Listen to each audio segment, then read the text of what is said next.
guys, welcome back to Laney's Kitchen. Today we're going to be making a peanut butter and jelly sandwich. Step 1, you need to get your napkin. Step 2, you need your bread slices. Step 3, you need your peanut butter and your butter knife. Scoop out some peanut butter.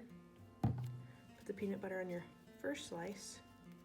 After you have spread your peanut butter on the first slice of bread, you need to get your jelly. Squirt your jelly on this slice of bread,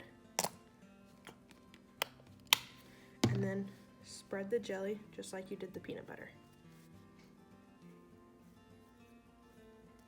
Once you've done that, go ahead and put your slices together, and you've made a peanut butter and jelly sandwich.